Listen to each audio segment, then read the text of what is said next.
오늘도 주의 전에 예배하러 오신 여러분을 주님의 이름으로 사랑하고 환영합니다. 오늘 함께 나눌 말씀은 믿는다는 것은 무엇인가 하는 것인데요. 말씀을 통하여 우리의 믿음을 하나님께 드리고 믿음으로 하나님을 기쁘시게 하는 우리 모두가 되기를 바랍니다. 수련회 같은 행사를 할 때 뒤로 넘어지면 사람들이 잡아주는 게임이 있습니다. 그 게임을 아시나요? 그 게임을 혹시 해보셨나요?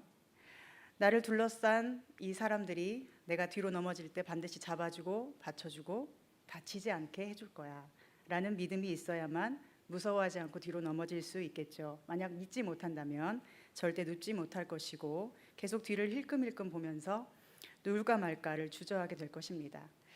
이것은 믿음에 대해서 가장 잘 표현해주는 게임인 것 같습니다. 믿음이 있으면 우리는 하나님께 모든 것을 맡기고 누울 수가 있죠. 그러나 믿음이 없으면 절대로 눕지 못합니다. 힘을 빼지 못합니다. 계속 눈치 보고 계산하고 주저하며 자기 힘으로 살아가기를 반복하게 됩니다. 수영을 할 때도 가장 중요한 것은 무엇인가요? 바로 몸에 힘을 빼는 것입니다. 물에 몸을 맡기고 둥둥 떠다니는 것이 중요하죠. 처음에는 그것이 너무 어려워서 물도 많이 먹게 되고 숨도 많이 차게 되겠지만 내가 물에 뜰 거라고 믿고 물에 몸을 맡기면 어느 순간에 자연스럽게 물 위에 둥둥 떠다니는 자신을 발견하게 될 것입니다. 만약 계속 믿지 못하고 다리에 힘을 꽉 준 채로 바닥에서 떨어지지 않으려고 버틴다면 그 사람은 물속에서 계속 걷기만 하다가 수영은 끝까지 배우지 못할 것입니다. 우리의 믿음이 이와 같습니다. 내 힘을 빼지 못하고 계속 힘을 주고 있으면 평안하게 물 위에 떠다니는 자유함을 누리지 못하지요. 사랑하는 여러분, 믿는다는 것은 무엇입니까? 우리 기독교의 핵심은 바로 믿음으로 구원에 이른다는 것입니다. 요한복음 3장 18절은 말씀합니다. 그를 믿는 자는 심판을 받지 아니하는 것이요 믿지 아니하는 자는 하나님의 독생자의 이름을 믿지 아니하므로 벌써 심판을 받은 것이니라. 믿음은 매우 중요합니다. 그리고 믿음은 구원에 이르는 유일한 자격 조건입니다.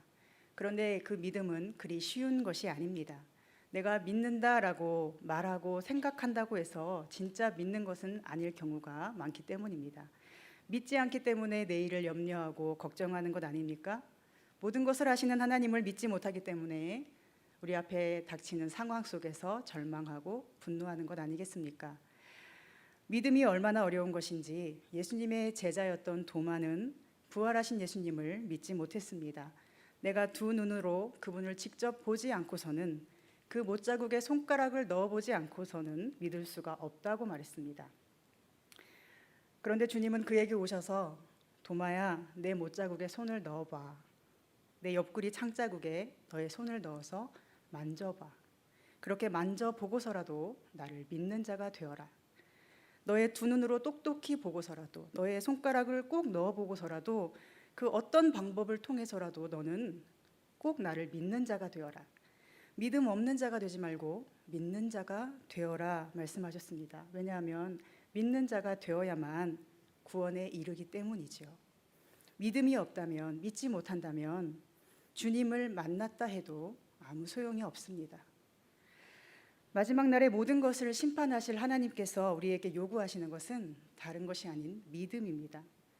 믿음이 없는 사람은 제 아무리 대단한 공로를 세웠다 할지라도 심판과 죽음만이 그를 기다릴 것입니다. 그렇다면 믿음이란 무엇을 믿는 것입니까? 먼저는 당연히 예수님을 믿어야겠죠. 도마의 고백처럼 예수님을 나의 주님이시요 나의 하나님이시니이다 라고 고백하는 믿음이 우리에게 있어야 합니다. 그리고 예수님이 좋으신 분임을 우리는 믿어야 합니다. 나는 선한 목자라 말씀하신 예수님을 믿고 그분이 인도하시는 선한 길로 인도함을 받는 그분의 양이 되는 것이 아주 중요합니다. 그런데 이러한 예수님을 믿는다는 것은 마치 가짜처럼 느껴질 때도 많이 있지요.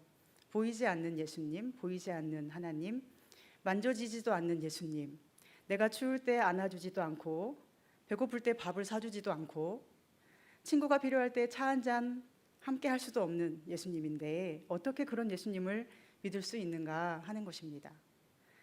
언젠가 제가 누군가로부터 이런 이야기를 들었습니다.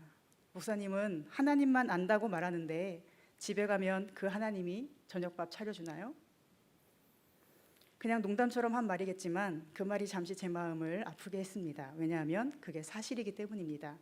저녁마다 집에 가면 환영해주는 사람 없고 함께 밥을 먹거나 대화를 나눌 사람이 없이 그냥 살아가는 시간 속에서 문득 그런 말을 들으니까 기분이 굉장히 좋지 않았습니다. 당신 그거 가짜잖아 라고 저의 믿음에 대해서 우습게 여기는 이 세상의 비웃음을 듣는 듯 했습니다. 여러분도 그런 일들이 살다 보면 많지 않습니까? 예수 믿으면 밥이 나와 쌀이 나와? 예수 믿어서 너에게 유익한 게 도대체 뭐야? 그래서 어쩌면 믿는다는 것은 뜬구름 잡는 이야기처럼 들립니다. 눈에 보이지 않는 것을 보이는 것처럼 생각하는 것, 그리고 그 생각에 합당하게 행동하는 것은 어쩌면 세상에서 미친 사람 취급받기 딱 좋습니다. 저 사람은 상황이 힘드니까 믿음이라는 말로 자기 합리화를 잘하는 사람이야 라거나, 저 사람은 세상에서 실패해놓고 믿음이라는 말로 자기 변명하고 있어, 이런 말들이 우리 주위에서 그리고 우리 내면에서 얼마나 많이 들려오고 있습니까? 그래서 우리는 그런 사람이 되지 않기 위해서 두 눈을 부릅뜨고 살아가지요. 내 힘을 잃지 않으려고 힘을 꽉 주고 살아갑니다. 벼랑 끝에 서서 더는 밀려나지 않으려고 온 힘을 다해 버티고 견디느라 온몸이 부서질 것처럼 힘겹게 그렇게 살아가고 있지요. 그런데 문제는 이것은 믿음이 아니라는 것입니다. 눈에 보이는 것을 더 많이 주려고 하고 내 손에 움켜쥐지 못한 것은 믿지를 못하는데 어떻게 이것이 믿음이라고 할 수 있습니까? 믿는다고 하면서도 수중에 돈이 있고 없음에 따라 웃고 울게 되는데 어떻게 이것이 믿음입니까? 현재가 답답하다고 하여 미래까지 불안해하며 사는 것이 믿음입니까? 곁에 마음 나눌 사람 없다고 슬퍼하는 것이 믿음입니까? 건강한 몸을 자랑하고 병들면 절망하는 것이 어떻게 믿음이라고 할 수 있겠습니까? 그것은 돈을 믿는 것이죠. 눈에 보이는 것만 믿는 것입니다. 눈에 보이는 사람만 믿는 것이고 자기 자신의 힘과 능력만을 믿는 것입니다. 주님은 우리에게 믿음을 요구하십니다. 그 믿음은 없는 것을 있는 것처럼 보는 것입니다. 안 보이는 것인데 보이는 것처럼 행동하는 것입니다. 지금 분명히 없는데 앞으로도 도저히 없을 것만 같은데 앞으로 분명히 반드시 있을 거라고 믿고 기뻐하는 것입니다. 예수님과 함께 십자가에 못 박혔던 그 좌우의 두 강도를 기억하시나요? 한 사람은 예수님을 비방했고 한 사람은 예수님께 나를 기억하소서라고 청하였습니다. 당신의 나라에 임하실 때에 나를 기억하소서. 그는 죽어가는 예수님을 보면서도 자신과 똑같은 모습으로 비참하게 일그러져 있는 예수님의 그 처참한 몰골을 보면서도 그분이 다스리는 나라를 보았습니다. 이것이 믿음입니다. 내 눈이 보기에 아무 힘없이 죽어가는 일개 청년으로 보이는 분일지라도 그에게서 한 위대한 나라의 왕의 모습을 보는 이것이 믿음입니다. 그리고 그분께 내 삶을 맡기고 나를 온전히 내어 던지는 것이 우리의 믿음입니다. 예수님께서는 자신을 선한 목자라고 소개하셨습니다. 목자라는 것은 곧 우리는 그분의 양이라는 것이죠. 그런데 생각해보면 양은 목자에게 아무것도 해줄 수 있는 것이 없습니다. 아무런 기여를 할 수가 없는 존재입니다. 그냥 먹고 자고 놀고 또 고집은 얼마나 센지 늘 마음대로만 하려고 하죠. 눈도 안 좋아서 한 치 앞도 못 보고 앞에 있는 양들 꽁무니만 따라가다가 낭떠러지에 떨어져 죽기도 합니다. 뒤집어지면 혼자 일어날 능력도 없고 목자가 도와주지 않으면 먹고 살 힘도 없고 또 욕심도 많아서 앉은 자리에 있는 풀을 다 뜯어먹고 그 자리를 황폐하게 만들면서도 또 혼자서는 다른 풀밭으로 가지도 못합니다. 양은 도무지 주인에게 도움이 되지 못하는 존재입니다. 혼자 할 수 있는 일이 아무것도 없습니다. 마치 우리와 같지 않습니까? 그런데 그런 양이라 해도 그 양이 할 수 있는 일이 있습니다. 그리고 가장 잘 해야만 하는 일이 있는데요. 그것은 무엇일까요? 바로 목자를 믿고 따라가는 것입니다. 목자를 믿지 못하면, 선한 길로 인도하신다는 것을 믿지 못하면 양은 제 욕심대로 먹다가 주변은 황폐해질 것이고 먹을 것이 떨어져 굶어 죽을 것입니다. 다른 양 졸졸 따라가다가 낭떠러지에 떨어져 죽을 수도 있고 넘어져도 자기 힘으로 일어나겠다고 고집 부리느라 늘 뒤집어진 채로 바둥거리고 있을 것입니다. 그런데 우스운 것은 우리는 꼭 그런 어리석은 양처럼, 이상한 양처럼 우리가 꼭 그렇게 행동한다는 것이죠. 목자를 따라가기보다는 제 힘으로 제 갈 길을 가기 원합니다. 내 눈이 보이는 대로 가기 원하고 내가 보기에 좋은 것만을 취하기 원합니다. 그렇게 선한 목자 예수님을 믿지 못합니다. 그렇기 때문에 늘 고집부리고 순종하지 못하는 것입니다. 예수님이 나에게 좋은 것을 주지 않으실 것이기 때문에, 그분의 말씀을 들으면 나는 손해를 볼 것이 분명하기 때문에 따를 수가 없는 것입니다. 그런데 문제는 따르지 않는다는 것은 곧 우리가 그분의 양이 아니라는 증거가 된다는 것입니다. 예수님께서는 내 양은 내 음성을 들으며 나는 그들을 알며 그들은 나를 따르느니라 말씀하셨습니다. 그런데 너희가 내 양이 아니므로 믿지 아니하는도다 라고도 하셨습니다. 즉 예수님의 음성을 듣지 않고 따르지 않는다는 것은 예수님의 양이 아니라는 증거가 된다는 것이죠. 예수님의 양으로 살아가기 위해서 우리는 예수님이 선한 목자이심을 분명히 인식하고 믿어야 합니다. 십자가에 죽어가는 예수님을 보고서도 그분을 한 위대한 나라의 통치자로 볼 수 있었던 그 강도처럼 우리는 내 삶에 아무 일도 행하지 않는 분처럼 느껴지는 예수님일지라도, 때로는 내 삶을 비참하게 내버려두는 예수님처럼 느껴질지라도 그분이 선하신 목자임을 믿어야만 하는 것입니다.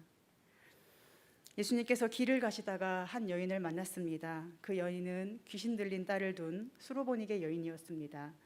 귀신을 쫓아내 주시기를 간구했지만 예수님은 듣지도 않고 아예 상대조차 하지 않으셨습니다. 그리고 오히려 이렇게 말씀하셨죠. 자녀의 떡을 취하여 개들에게 던짐이 마땅치 아니하니라. 그런데 그 여인은 포기하지 않고 거절감을 이기고 예수님을 붙들었습니다. 예수님을 믿었습니다. 맞습니다, 주님. 그러나 개들도 아이들의 상에서 떨어지는 부스러기를 먹습니다. 무슨 말입니까? 당신만이 나를 살린다는 것입니다. 그래도 당신을 믿는다는 것입니다. 그리고 당신이 나의 주인이 되어주신다면 나는 개라도 상관없습니다 라는 것입니다. 바로 이 믿음이 정말로 그녀를 살리지 않았습니까? 여자야, 너의 믿음이 크도다. 너의 소원대로 되리라. 주님은 그녀의 믿음대로 된다고 말씀하셨습니다. 그리고 정말로 믿음대로 되었습니다. 물론 때로는 믿음이 우리를 배반할 수도 있습니다. 그러나 그때마다 우리는 예수님의 믿음을 생각해 보면 좋겠습니다. 나의 하나님, 어찌하여 나를 버리셨나이까? 그렇게 울부짖어야 하는 극심한 고통 앞에서 주님은 십자가 위에 내버려진 채 몇 시간 동안이나 홀로 계셨습니다. 그 시간이 얼마나 길었을까요? 마치 하루가 1000년처럼 느껴지는 기나긴 고통의 시간이었을 것입니다. 하나님의 뜻을 믿고 십자가 앞으로 나간 예수님께 남은 것은 자신의 모든 것을 바친 하나님께 버림받는 것 같은 고통이었습니다. 그것은 온몸을 찌르는 듯한 고통이었고 모든 사람에게 비웃음을 당하는 고통이었습니다. 그런데 결국 그 믿음은 예수님을 배신했습니까? 배신당하는 것 같았으나 결국 그 믿음이 예수님을 살렸습니다. 그 믿음이 부활로 이어져서 진정 하나님의 아들이었음이 온 세상에 드러나게 하였습니다. 우리가 믿는다는 것은 하나님을 믿는 것이고 하나님이 반드시 내게 좋은 것을 주시는 분임을 믿는 것입니다. 하나님께서 주시는 것이 피 흘려 죽는 십자가의 고통밖에 없는 것처럼 느껴질 때, 그렇게 보일 때 그 뒤에 있는 부활과 생명을 믿는 것이 믿음입니다. 그런 믿음이 우리에게 있다면 우리의 삶은 어떻게 달라질까요? 하나님을 믿지 못하는 우리에게 나타나는 특성은 사람 또한 잘 믿지 못한다는 것입니다. 사람에게 오랜 동안 상처를 받아왔거나 배신당한 경험이 많을수록 이 불신은 더 강화됩니다. 어린 시절 가정에서 폭력에 시달린 사람들, 또는 내가 어찌할 수 없는 힘에 의해서 늘 짓눌려 왔던 사람들, 사람을 믿었다가 크게 배신을 당하여 마음의 상처를 입은 사람들, 믿음으로 사는데도 좋은 일이 별로 생기지 않고 늘 어려운 현실 속에서 씁쓸하게 살아야 하는 사람들은 사람을 잘 믿지 못하는 경우가 많습니다. 왜냐하면 믿었다가 나만 손해니까요. 믿었다가 또 상처받기 싫으니까. 그래서 사람들과의 관계 속에서도 담을 쌓아두고 힘을 꽉 주고 살아가는 것입니다. 도움을 요청하지도 않고 도움을 주려고 하지도 않고 그저 홀로 가는 인생 쿨하게 살아가려 합니다. 아무도 나를 사랑하지 않아. 세상에 믿을 사람은 아무도 없어. 믿었던 내가 바보야 라고 생각하는 것입니다. 그런데 이것은 우리의 믿음과도 밀접한 관계가 있는 것입니다. 보이지 않는 하나님을 믿는다는 것은 사람도 그만큼 믿을 수 있다는 것입니다. 사람을 믿지 못한다는 것은 보이지 않는 하나님도 그만큼 믿지 못한다는 것입니다. 생각해 보십시오.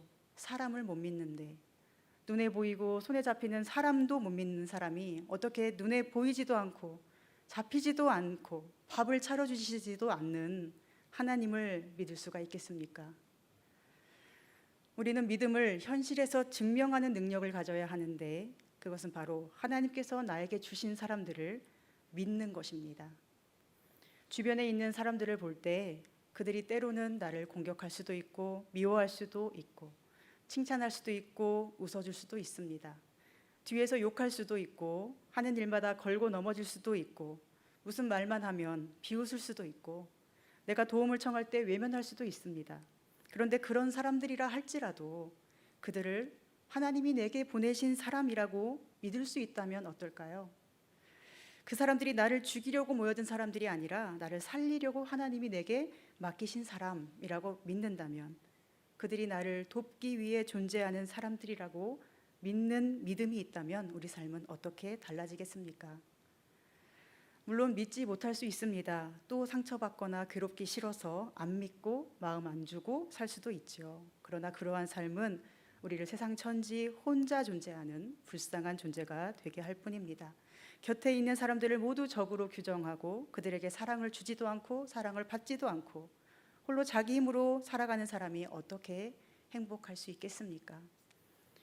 지혜로운 사람은 곁에 있는 모든 사람을 좋은 사람으로 바라보는 것입니다. 그리고 그들을 좋은 사람이라고 믿는 것입니다.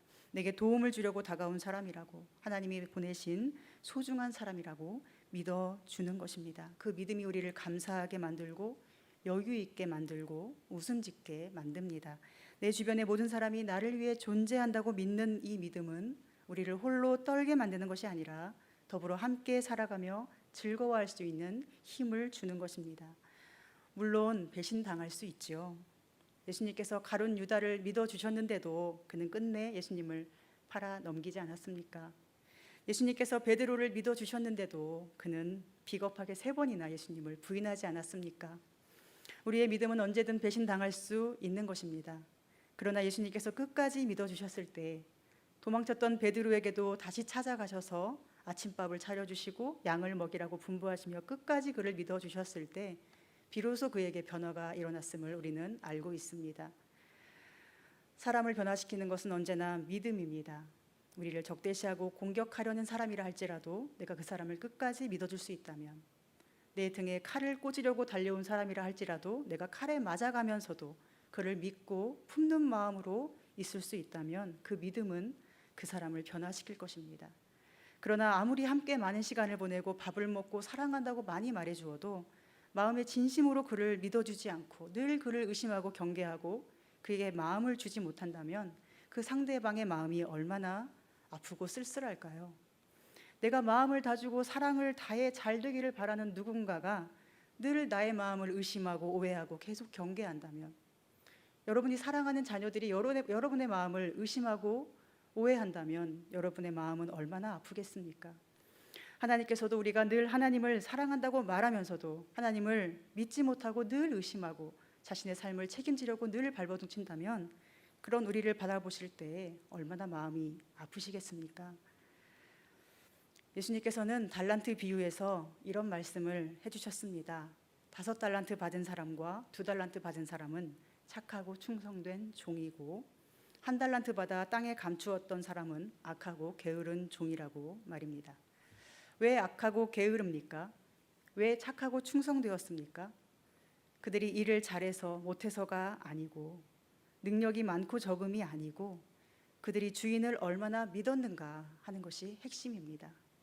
1달란트 받은 종은 주인을 엄한 사람, 굳은 사람이라고 생각하고 그에게 마음을 전혀 주지 않았습니다. 몸은 함께 있으나 늘 그를 경계하고 그의 의도를 곡해하였습니다. 그래서 그는 악하고 게으른 종입니다.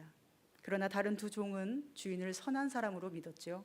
주인이 내게 달란트를 주신 이유는 부담 주려고가 아니고 이를 많이 부려먹기 위해서가 아님을 믿었을 것입니다. 주인은 선한 분이시므로 뭔가 좋은 뜻이 있을 것을 믿었고, 혹시 이 달란트에 손해가 날지라도 자신을 버리는 주인이라고 의심하지 않았습니다.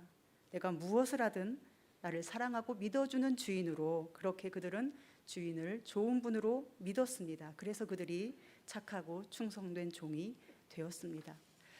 오늘 우리에게 필요한 유일한 한 가지는 바로 믿음입니다. 그것은 주님을 믿는 것과 동시에 사람을 믿어주는 것입니다. 주님을 사랑하는 동시에 그분이 보내주신 사람을 사랑하는 것이 진짜 믿음입니다. 왜냐하면 주님은 살아계셔서 내 모든 삶을 아시고 이끄시고 가장 좋은 것으로 채우실 계획을 가지고 계심을 믿는다면, 나를 공격하고 괴롭히는 사람을 통해서도 선을 이루실 것이고 나를 돕는 사람을 통해서도 선을 이루실 것이니, 그저 주님의 마음을 믿고 그 뜻 안에서 평안히 사는 것 외에 우리가 할 수 있는 일이 또 무엇이겠습니까? 그렇게 주님을 믿고 든든히 살아가며 하나님의 영광을 구하는 것 외에 우리의 기쁨이 어디에 있겠습니까? 하나님께서는 심판날에 우리에게 딱 한 가지만을 요구하시는데, 그것이 바로 믿음입니다. 믿음으로 구원을 받는데, 믿지 못해서 늘 의심한다면 그것은 이 땅에서도 우리를 고통스럽게 할 뿐 아니라 저 천국문 앞에서도 두려워 떨게 만들 것입니다. 그날에는 너희에게 어찌하여 믿음이 없느냐라고 묻지 않으실 것입니다. 제발 나를 믿어라 라고 말씀하지도 않으실 것입니다. 손가락을 옆구리에 넣어 보고서라도 믿는 자가 되어라 라고 말씀하지도 않으실 것입니다. 그날에는 도저히 믿을 수가 없어요 라고 고집부려도, 왜 우리가 주님을 의심할 수밖에 없는지를 어떤 이유와 핑계를 다 갖다 붙여도 그날에는 아무 소용이 없을 것입니다. 믿음이 없는 것은 그 자체로 심판의 대상이 되기 때문에 그날에는 너무 늦어버리는 것이죠. 오늘은 성령 강림 주일입니다. 성령님께서 충만하게 각 사람 위에, 교회 위에 임하신 날입니다. 그런데 성령이 충만하다는 것은 결국 무엇일까요? 비로소 그들에게 진짜 믿음이 생겼다는 것 아닐까요? 나는 작고 약하지만, 나는 어린 양처럼 아무것도 내 힘으로 할 수 있는 것이 없지만 내 안에 계시는 예수님이 강하심으로, 이 질그릇에 담긴 보배로우신 예수님이 모든 것을 다스리시는 왕이심으로, 그 믿음으로 강하고 담대하여 뭐든지 할 수 있는 사람으로 변화되는 것, 바로 이것이 성령 충만 아닙니까? 나는 주님께 아무런 기여도 할 수 없는 무익한 양이지만 내가 그분의 양이라는 사실만으로 귀히 여겨주시고 사나운 이리때로부터 목숨 바쳐 지켜주시는 그 강력한 보호를 받고 있음을 믿고 모든 상황 속에 두려움 없이 오직 주의 뜻을 구하고 주님만을 따를 수 있는 것, 바로 이것이 성령 충만이 아니겠습니까? 결국 성령 충만이란 믿음 충만이고, 믿음이 생길 때 비로소 우리는 하나님과 사람에 대하여 충만한 마음으로 감사를 그리고 사랑을 표현할 수 있게 될 것입니다. 사랑하는 여러분, 하나님을 믿으십시오. 작고 약하고 아무것도 갖지 못한 나를 강하고 크고 위대하게 풍성하게 채우시는 하나님을 꼭 믿으시기 바랍니다. 그래서 더 이상 슬퍼하거나 낙심하지 말고 담대하고 당당하게 살아가시길 바랍니다. 모든 사람 앞에 작고 약하고 불쌍한 사람이 아니라 모든 사람을 품을 수 있는 자로, 내 손에 있는 돈 몇 푼, 성공과 실패에 따라서 강해지고 약해지는 사람이 아니라 손에 잡히지 않지만 분명히 살아계시는 예수님을 믿는 믿음으로 크고 강한 사람이 이미 된 자신을 인정하실 수 있기를 바랍니다. 그리고 사람을 믿어주십시오. 나를 화나게 하려고 나에게 오는 사람이 아니라, 넘어뜨리려고 오는 사람이 아니라, 또 한 번 상처 주었는데 또 상처 주려고 오는 사람이 아니라, 언제든 내가 필요할 때 나를 도와주려고 있는 사람으로, 나를 사랑하고 지켜줄 사람으로, 그렇게 새로운 시선으로 여러분 주변의 사람들을 한번 바라보시기 바랍니다. 그러면 그들이 조금 더 사랑스러워 보이실 것이고, 그렇게 사랑스럽게 바라보는 여러분을 그들도 언젠가는 알고 사랑하게 될 거라고 믿습니다. 우리는 살기 위해서 믿음이 필요한데, 그 믿음은 우리를 이 땅에서도 살게 해주는 힘이 됩니다. 구원을 받기 위해서 믿었는데 그 믿음이 우리를 정말로 살아있는 기쁨을 누리게 해준다는 것입니다. 저 하늘나라에서뿐 아니라 이 땅의 삶 속에서도 믿음은 우리를 살아있게 하고 또 사랑받는 기쁨을 누리게 해주는 것입니다. 그리고 무엇보다도 믿음은 하나님을 기쁘시게 하는 것입니다. 또한 사람을 기쁘게 하지요. 믿음이 없이는 하나님을 기쁘시게 하지 못하나니 하나님께 나아가는 자는 반드시 그가 계신 것과 그가 자기를 찾는 자들에게 상 주시는 이심을 믿어야 할지니라. 그러므로 하나님께 다른 것을 드리려고 하지 마시고 믿음을 드렸으면 좋겠습니다. 하나님께 배신당할까 봐 두려워하지 마시고 온몸과 마음을 던져 여러분 자신을 드리십시오. 벼랑 끝에서 힘주고 버티느라 부서지지 마시고 그냥 주님 품에 자신을 내던지는 삶을 살아가십시오.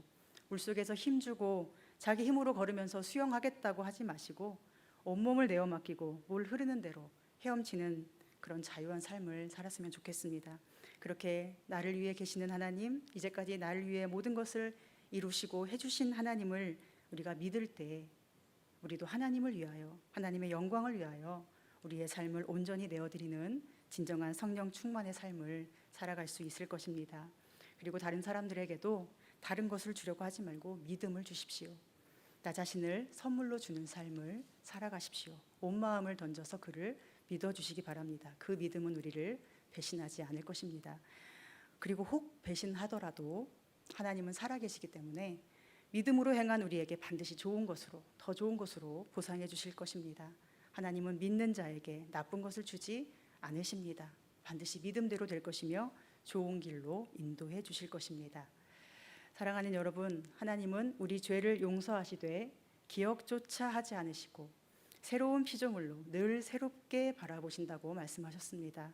오늘 우리도 우리의 자녀들에게, 형제와 이웃과 동료들에게 이러한 믿음으로 나아갈 수 있기를 바라고, 그래서 그들이 사랑스럽게 보일 뿐 아니라 그들에게서 사랑받는 기쁨이 우리 은광교회 안에 날마다 넘쳐나기를 간절히 소망합니다.